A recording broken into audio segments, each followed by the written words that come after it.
mwebale kwekumira ku mukutu Ugandan Lifestyle nze Mulushidi Segawa. TikToker Shani Lips natera bamuze mbiwundu ono obutambi bwe obw'obuseegu kati bwe busaasana ku mikutu migadde abantu obwasooka bwafuluma kati ate era waliwo obulala obuzeemu okufuluma. Omulundi ogwasooka ono yavaayo ne yeewozaako okulaga nti ebifaananyi n'obutambi si yabiteekayo. Ono obubaka bwegenda maaso n'okuba ng'ateeka yagamba, breaking up with you didn't give you the right to leak my private stuff. Men are really trash. Okwawukana naawe tekikuwa dembe na betu kuteekayo omugala wange bintu byange byakyama ng'alinga alaga nti omusajja ndowooza gwe yaganzaako yagenda maaso n'okubanga amuyiwayo n'abiteekayo. Tiimu kufiirwa, ffenna tubifiirwe. Neeyo gye bakuyita mukamwana swala. Era munnange minisita w'abaana n'abavubuka ebiseera ebyo Baramu Barugahara yagenda maaso n'okubeera nga akivumirira era n'ayingirako ko mu nsonga ezo. Kati we twogera ono baamuwadde obuvunaanyizibwa obulala. Kati kino kinahandolingibwa kitya kubanga ne ku guno omulundi Shani Lips kiraga obufaananyi bwe amatu gye buli. Obufaananyi bwe gye buli. Ono TikToker, lifestyle and fashion influencer. Muganda wange kati yakola amawulire, kati yaliko. Bw'oba wetegereza omukutu gwe ogwa TikTok ayinako abagoberezi 10,000 si batono. 10,000 yagezaako ebyokuyimba ne bigaana. Yafulumya akayimba akamanyikiddwa nga bode kitegeeza omubiri era omubiri agulina. Owategereza emimwa gye amatu tolemwa kutegeera lwaki yeetuuma Shani Lips. Emimwa gifaanana bulungi, yenna mukyala mubalagavu, naye mwattu obutambi bwe bw'atera otteeka ku TikTok nabo tebubeera bulungi bw'oba gwe amuzaala. Kati kaakati saawa zineeno obutambi bugenda maaso n'okubeera nga butambula. Tetunnamanya ono ki kyanasobola okwogera okwewozaako kubanga tusuubira omulundi ogwasooka kirina okuba nga kyamuwa ekyokuyiga. Bwe kiba nga kizzeemu omulundi ogwokubiri bannange ono teyayiga. Ono teyayiga. N'oba wetegereza ennyambala ye ekyamazima si nnungi. Tomalaga mutwala wa Nazaala n'omugamba munnange yoyo omwana gwe nkuleetedde yono agenda okuboobeza ettooke. Naye nga bw'omanyi abawala akacoka neeno bagamba ogwo gw'omusono, ogwo gw'omulembe. Mwattu twali tuli mu mwezi ogw'omusanvu omwaka 2025. Shani Lips nkugambye era n'amulisa ku bantu. Kati nateera bizeemu ebyamuswaza luli eri bizeemu akyaswala nze naawe.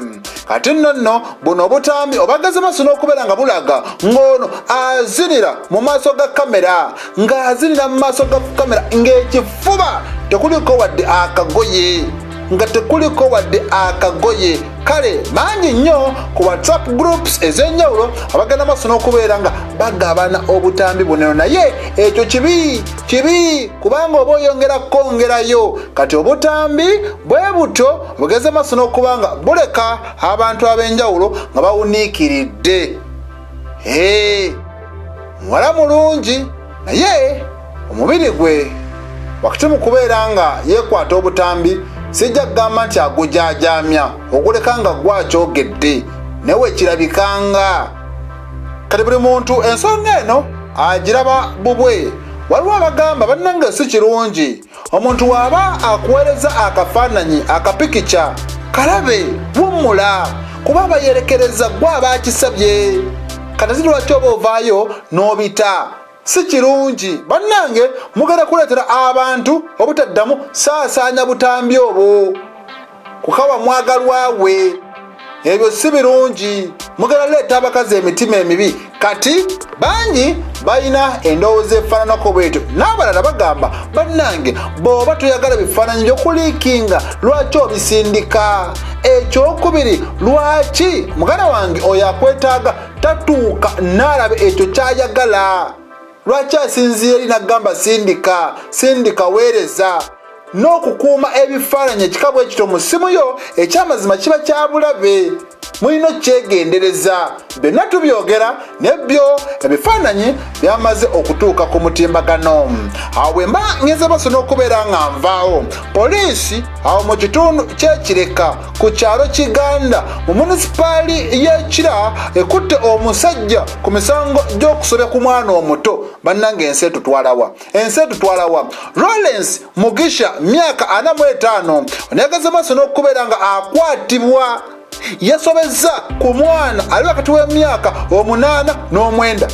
Kigambibwa okuba nti yasobeza ku mwana ali wakati w'emyaka 8 n'9.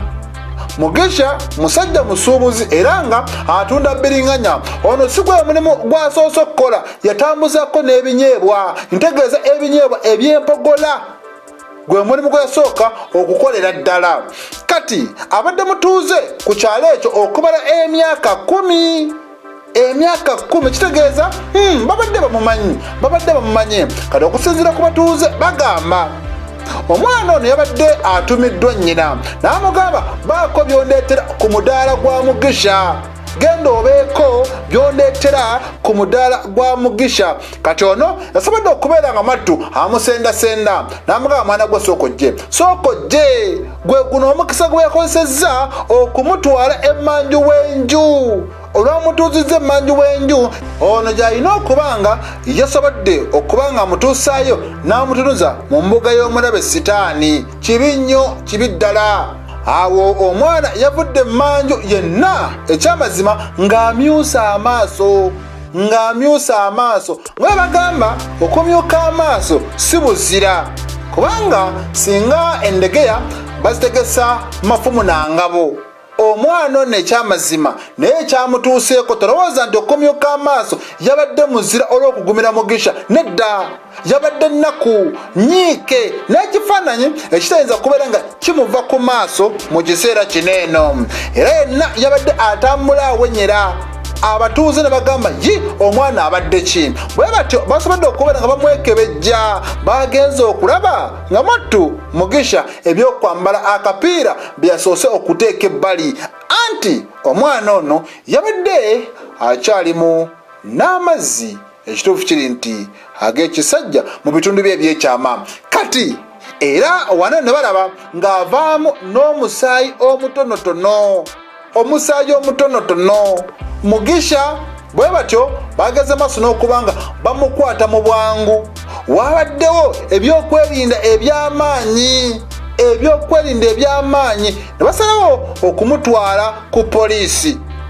Olwatuuseeyo kyasookeddeko kola kwe kwegaana. Yagambye nedda, nze sinaba kubeera nga nsobya ku mwana, ndi musajja mukulu myaka 45, oyo aba mwana wange. Kale newankubadde yeeganye, katulinde tulabe ebinaagenda maaso n'okubeera nga mwattu biddirira. Naye kibi nnyo, kibi ddala. Ekikolwa ekifaananako bwe kityo ekyamazima tukivumirira. Kya busiiwuufu bwa mpisa okugenda mu maaso n'okuba nga okabasanya omwana kibi. Mugisha egunaamukka mu vvi nga kituufu ddala yakikola ekyamazima, era ayinza okulungula emyaka g'emitayimbwa emyaka egitaka wansi wa 3. Okuleka entaanya enatta amenvu, naye ogwo omusango gwa naggomola. Byebyo nze Murshid Segawa.